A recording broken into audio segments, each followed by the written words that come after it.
Okay, we're just going to clarify uh, the subject matter of the word gain. The legal system is based on money. I think we're pretty clear on that. When we talk about civil, we're talking about money. When you talk about a civil lawsuit, it's involving money. The civil system is about money. We know Christ was traded for 30 pieces of silver. There's, basically a situation of understanding someone, physically being traded for money or being betrayed for money. So, in a sense, we betrayed our spirituality for money. And it's like oil and water, they don't mix. We try to put reality with the money, but we can never bring it to that because there's never enough. It's always a feeling that you never have enough money. There's never enough, like, stored away. You talk to the wealthiest people, and they'll always be searching for more money, even though it appears that they seem to believe that they have a strength and a power, but they never seem to have enough of it to feel secure with. So they're never really content or at peace with it. It's just something that is so artificial and not in a reality situation. It's not something that we are meant to grasp to feel secure with because of its lack of natural reality. It's not something spiritual from God. God doesn't require money, and it's just a made up pretend imagination of men that have brought this in. My of course sneaking suspicion, of course, is always leading to Satan as bringing this whole concept about. But anyways, the pecuniary gain, we talk about that. That's money or profit. I will read you the definition of pecuniary. It says concerning or relating to money. The proceeds of the accident insurance policy constituted a pecuniary benefit. They're giving you an example of it. So it's about gain. Then you have the word or the phrase pecuniary interest. It's a monetary stake, claim, or involvement in something that could result in a person's financial loss or gain. Now, when I've talked to people that were involved in a question about taking this jab or this bad medicine, many of the responses from people that I knew had really no solid belief or faith in God said, I have too much at stake to not be able to go back to work in the legal secular world. And I asked them, I said, what's your life worth? Forget about the money.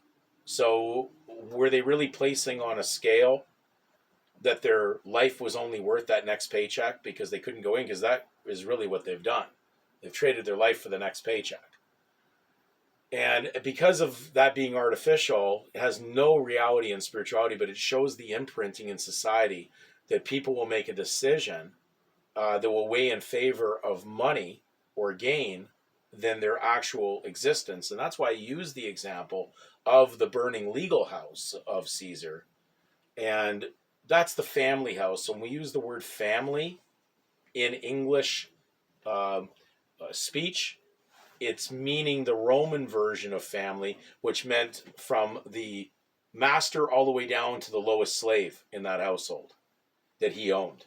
So it's not in the context of your real close blood relationship or anything in that context. It doesn't mean that. When we're talking about the word family, I believe that that's what Jesus was talking about, that your immediate family. He was talking about the time of the Romans, that they would expect that their Roman family units would actually turn on them, thinking they're doing a favor, actually turning them into the authorities to basically stamp out the belief in Jesus Christ. So when we're talking about, again, pecuniary gain, we know that people have put everything into that. They've staked their life on money. So will they leave the burning legal house, or will they remain in there complaining that they don't know how they're going to exist without that legal house? But if the legal house is burning, again, I ask the question, why aren't you just looking at the reality of the situation and trying to do the right thing that would leave you detached from that society, detached from someone knocking on your door looking for you. Most of the legal registration system is based on property claim with that legal title. So most people are exposed because of the fact that they are involved in legal contract law. They've stuck that on everything. And I know that it seems very difficult to not be involved in that, but that's what the early apostles were doing, and that's what the early Christians were up against. So when we go pecuniary gain, money, profit, that's what we're talking about in Matthew 6:24. It was talking about pecuniary gain. You can't serve that. So when we look at pecuniary interest, it says it's a monetary stake, claim, or involvement in something that could result in a legal person's financial loss or gain. Okay, so this is legal fiction. Let's get this straight. This is the lawyer's legal fiction. They created a legal fiction. They created legal tender, invented it. I'll use the word invent. Create would be inappropriate because they're not creators. They're inventors. They're fraudsters. So they invent a system that involves your focus on pecuniary gain and wealth at the expense of your fellow man to use him based on the fact that his ignorance and he doesn't know what else to do. So it becomes, something basically that you can use just like a prostitute. So when we're dealing with not-for-profit, the closest in the legal world of Caesar are these not-for-profits. Sometimes in the United States, they call them 501c3 registrations. But you see, not-for-profit doesn't mean non-profit, okay? Non-profit means no profit whatsoever, okay?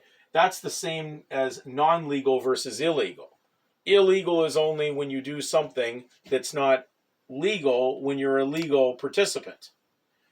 Non-legal means not legal at all. So your given name is not legal. That's from God. It's truth. Truth, it has nothing to do with legal fiction. So our confusion has a lot to do with this. But in Caesar's world,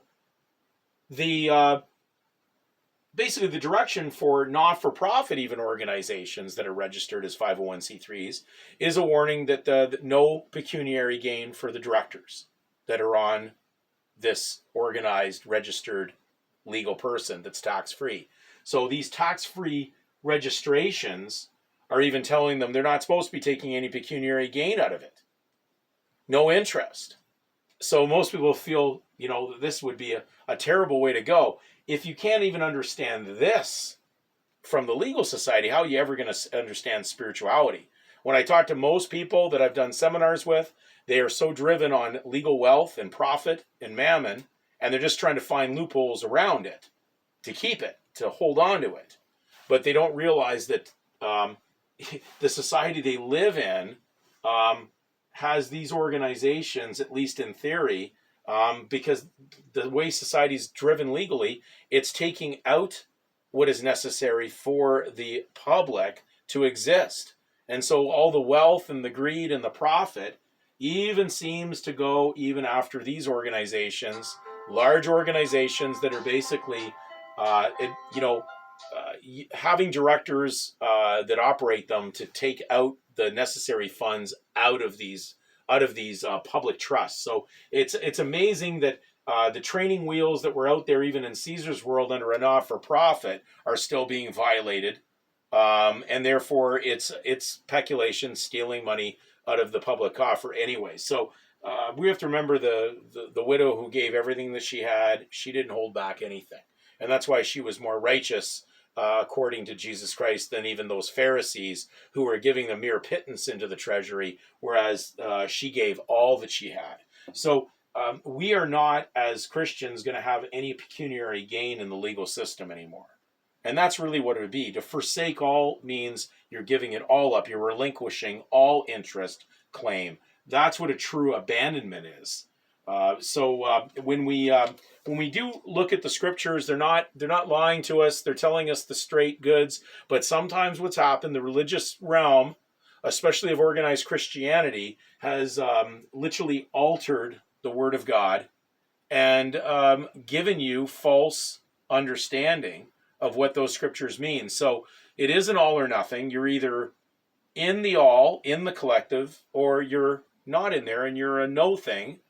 As Paul said in Galatians 6 and 3, if a man thinks is something when he is no thing, he deceiveth himself. Or, so we're basically deceiving ourselves if we really enter into this legal system and believe we are a legal thing or a legal person. So this is basically up to you. It's a decision. We're getting into some very nitty gritty now of what we're going to do and how we're going to walk this.